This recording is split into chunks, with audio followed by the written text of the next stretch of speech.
Okay, so we're going to do some covalent naming. Sorry, I don't know if we're going to do some covalent naming. Sorry, I had the mic a little farther away from my mouth. I don't know if you were able to hear that first part or not.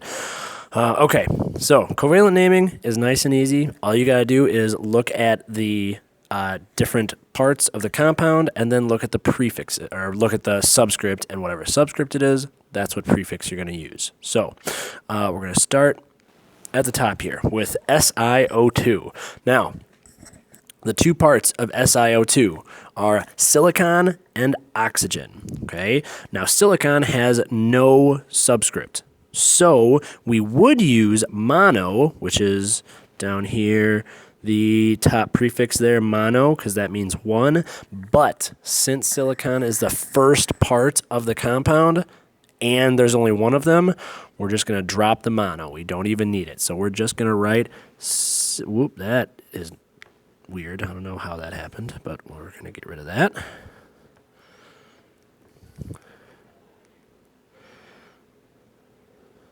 Okay, sorry about that. We're going to write silicon. And the second part is oxygen. Now, oxygen has a 2 subscript, so we're going to use the prefix di, which means 2. So we're going to say dioxide, or we would say dioxygen, but since this is in a compound, we would say dioxide.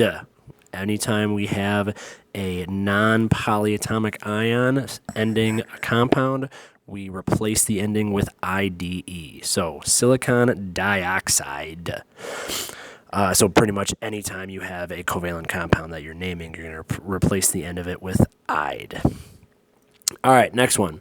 Let's do N2O. Okay, so first part is nitrogen. Second part is oxygen. So we're going to start with nitrogen. Now, there are 2 nitrogens because of the subscript. So we're going to use, again, the di prefix. So that's going to be dinitrogen. And the second part is oxygen. Okay, so we are going to first replace oxygen with oxide. And then, since there is just one oxygen, and this is not the first part of the compound, we are going to use the mono prefix. So instead of saying monoxide, because that sounds kind of weird, we're just going to replace that one of those O's. Actually, not replace it. We're just going to drop one of those O's. So it's going to be monoxide, like that. Okay. All right, let's do one more. Let's do